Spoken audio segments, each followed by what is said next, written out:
matar um pouquinho dessa saudade hoje, né? Hoje nós temos um conteúdo de ciências. No nosso conteúdo de ciências, que a gente já vai continuar no caderno 2, só que é o capítulo 3, nós temos estratégias de sobrevivência. Como é que acontecem essas estratégias de sobrevivência entre os animais na floresta? A gente vai ver dois tipos de adaptações, que é a camuflagem e o mimetismo. O que é isso? Quando eles imitam ou quando eles se camuflam para se defenderem dos predadores. Vamos ver também outras estratégias de defesa, né? Que é o cuidado com o filho, o cuidado com a prole, que alguns animais têm até os filhos se desenvolverem e conseguirem viver na floresta sozinho, tá certo? Vamos lá. Sobre a adaptação, a gente sabe que todo ser vivo, ele precisa se adaptar a uma série de coisas que acontecem ao seu redor.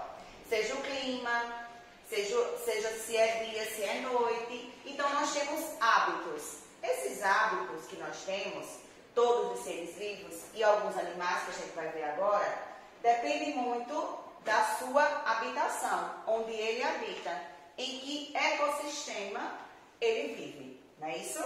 Quando a gente fala de adaptação, a gente fala do meio em que ele vive. Nesse meio, pode ter aspectos morfológicos e fisiológicos para que eles vivam e consigam se adaptar e sobreviver neste local.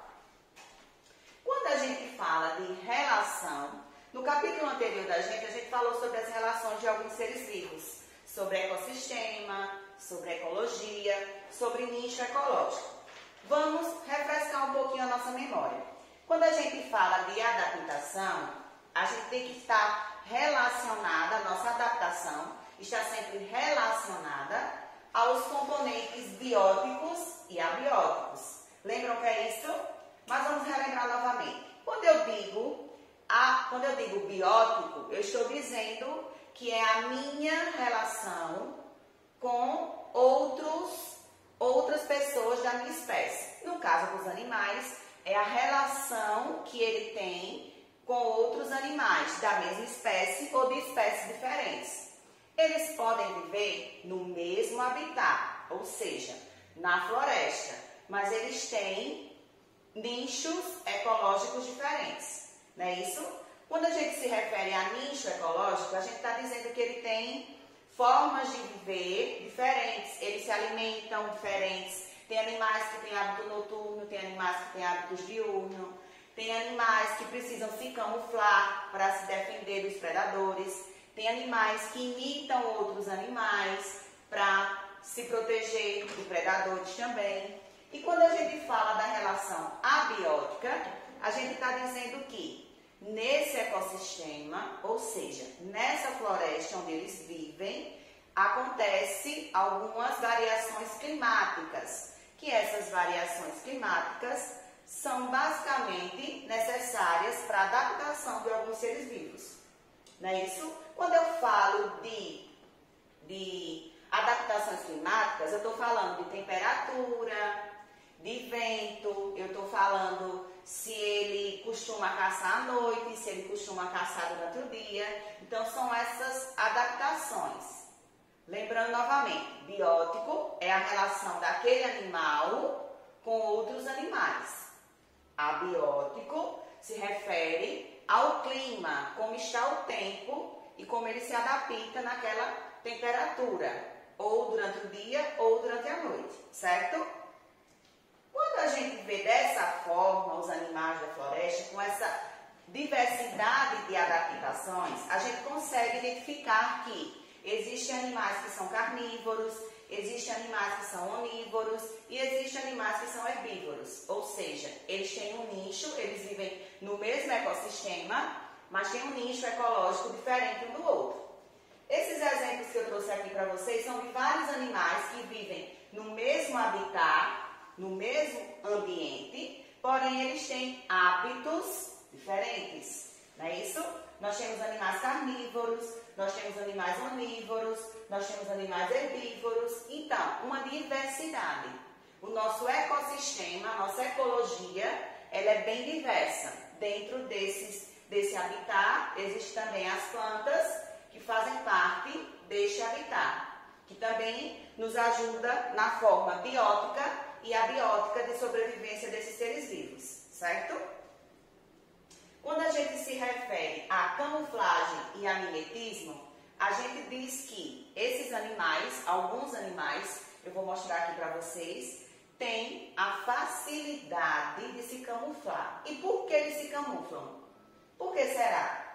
Às vezes, eles se camuflam, muitas vezes, porque eles precisam, eles são presa fácil para alguns predadores, eles precisam se defender. Então, a forma que ele tem de se camuflar, a forma que ele tem de defesa é essa, ele se camufla para não ser comido por outro animal, de outra espécie. A camuflagem pode acontecer de duas formas. Pela cor ele pode se mutar de cores diferentes, ou pela forma, ele pode ficar parecido com algum ser que vive naquela floresta. Vamos ver.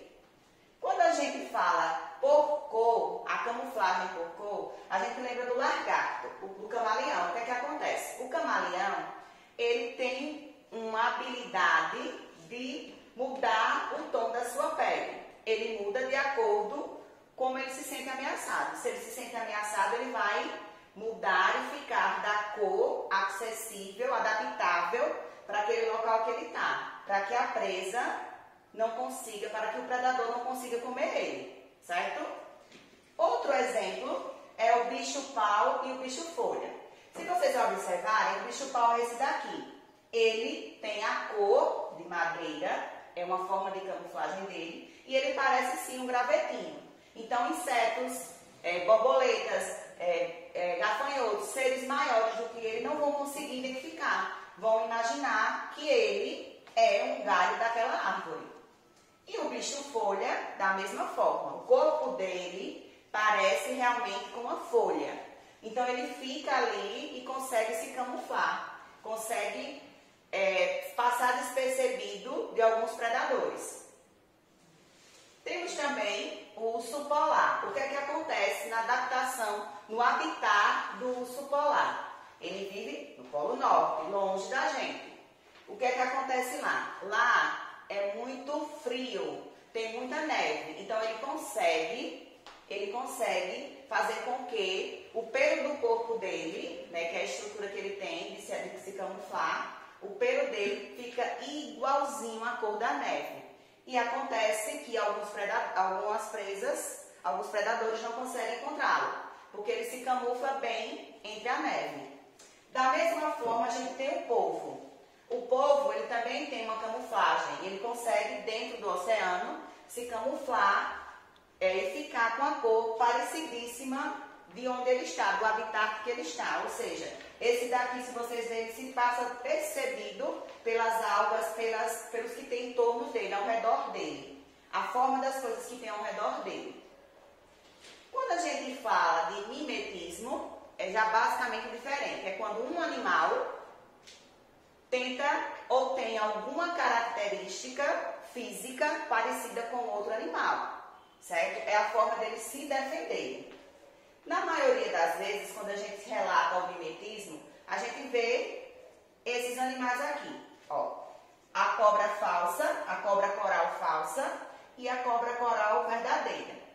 Pra gente que é leigo no assunto, que não conhece cobra, se a gente vê, basicamente vai correr e vai ficar com medo. Mas tem uma diferença muito clara entre elas. A cobra coral falsa, ela tem cores brancas, mas quando a gente está com medo, a gente não vai perceber isso.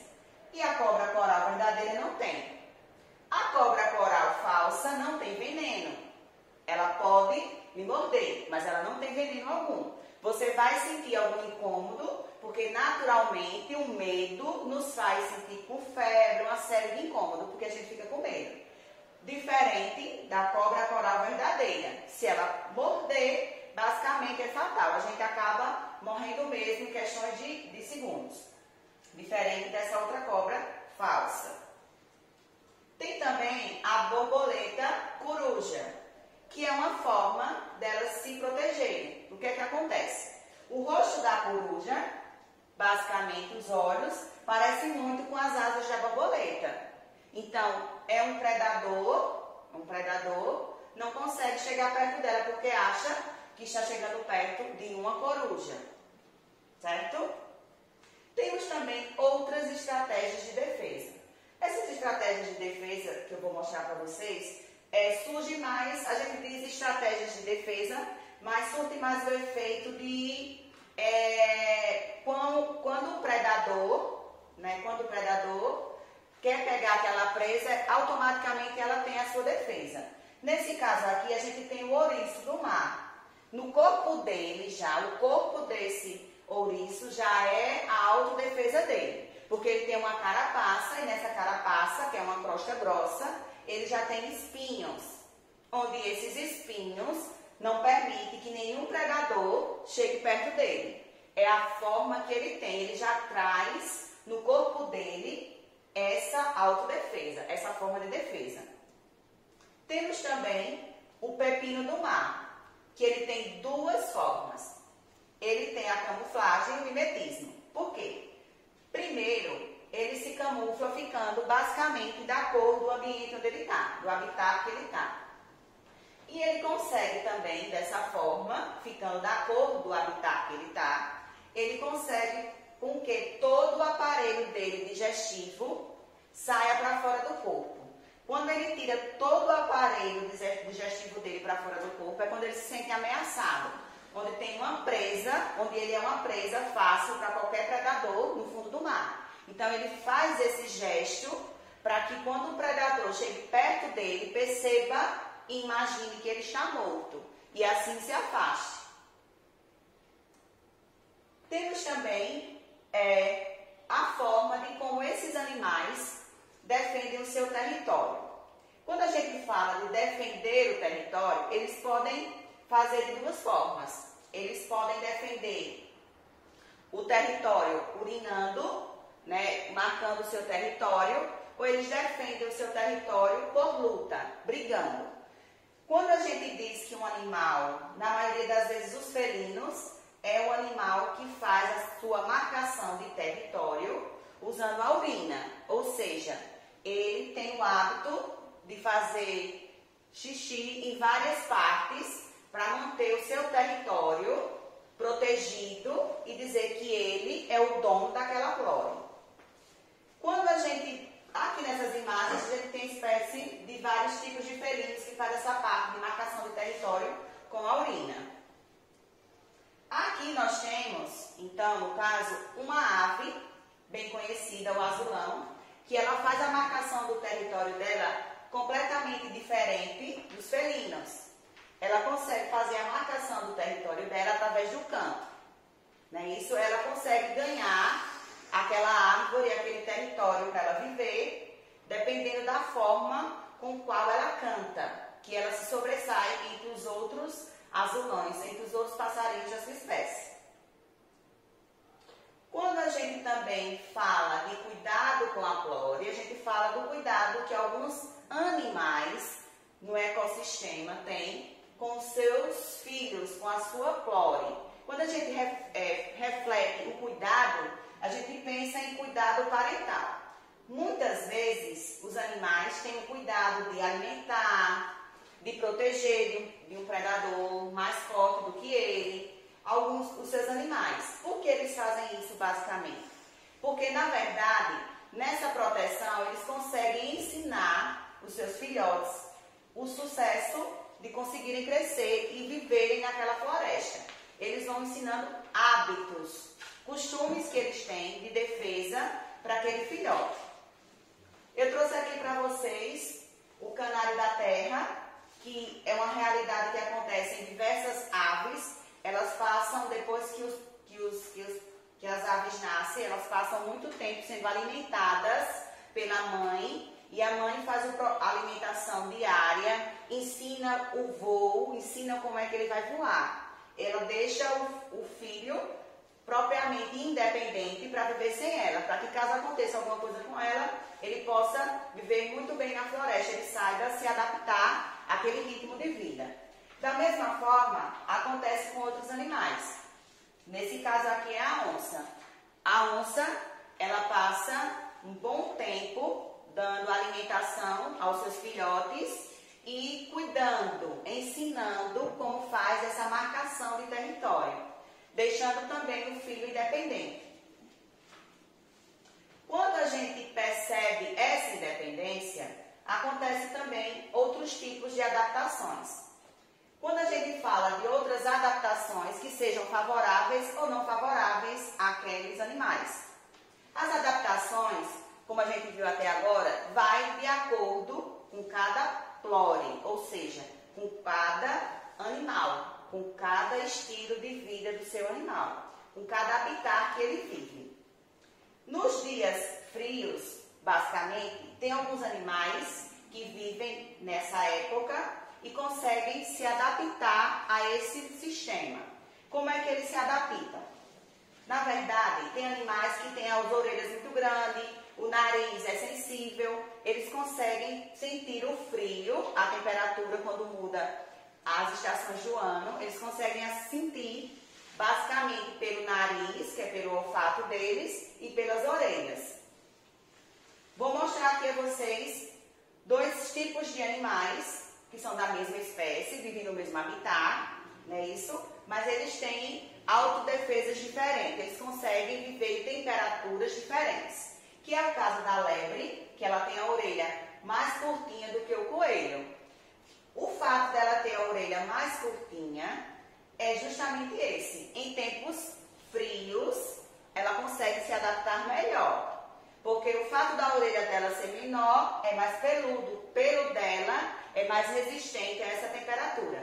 Diferente do coelho, que por sua vez também tem um pelo fofinho, mas o fato das orelhas serem maior, eles conseguem absorver mais a temperatura fria. Ou seja, a lebre se adapta melhor no inverno. É um animal que vive muito bem no inverno. E o coelho é um animal onde a sua estrutura, ele vive melhor no verão. Ou seja, são animais da mesma espécie, da mesma flora, onde existem adaptações diferentes entre eles. Outro exemplo aqui é a beluga e o urso polar. O que é que acontece aqui? A beluga e o urso polar, eles têm uma camada muito grossa na pele de gordura, porque são animais que são adaptáveis para viver em regiões frias. Claro, evidentemente, que o urso polar nunca ia conseguir sobreviver na nossa região, porque ele é de outra região. Do mesmo jeito a beluga. Por que eles não conseguiriam?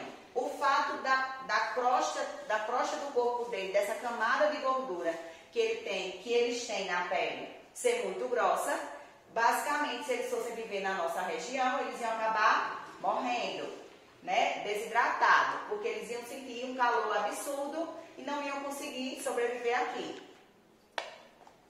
Dessa forma, igualmente aos animais, existem também as plantas. Existem algumas plantas que são adaptáveis para viver no frio. Existem algumas plantas que são adaptáveis a viver no inverno. E assim a gente tem uma variedade no nosso ecossistema. Quando a gente fala de planta e suas adaptações também, a gente se refere ao clima onde ela vive.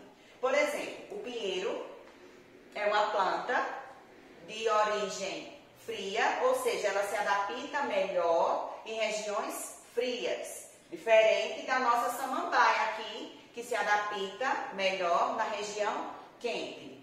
A gente só tem essas duas plantas? Não. A gente só tem esses dois tipos de regiões de ecossistema? Não. Quando vocês olham um deserto, por exemplo, o deserto do Saara, o que é que acontece lá? É uma região muito quente, onde basicamente não tem plantas, porque a maioria das plantas lá não sobrevivem, porque a temperatura é muito quente.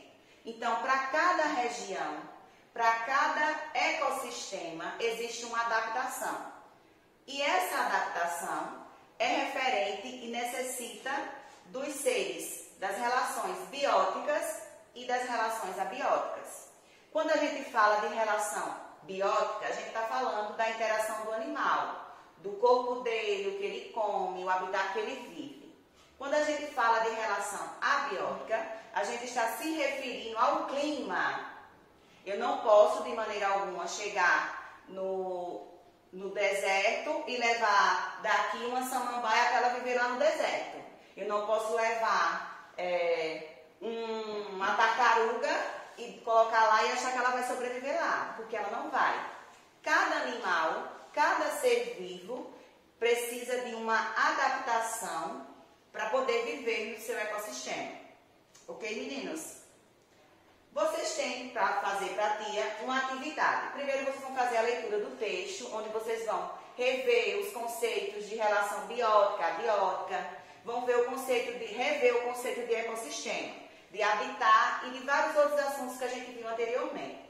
Depois vocês têm a atividade que fala sobre as adaptações. Que adaptações são essas? São animais que conseguem viver no frio, são animais que conseguem viver no calor, são animais da floresta amazônica, são animais que vivem no Polo Norte. Vocês vão ver a relação e a interação desses animais. Vão ver também as estratégias de sobrevivência desses animais, quando eles são colocados em habitat diferente, certo? Bom estudo para vocês. Até a próxima. Minha tia Fara está morrendo de saudade. Tchau, tchau.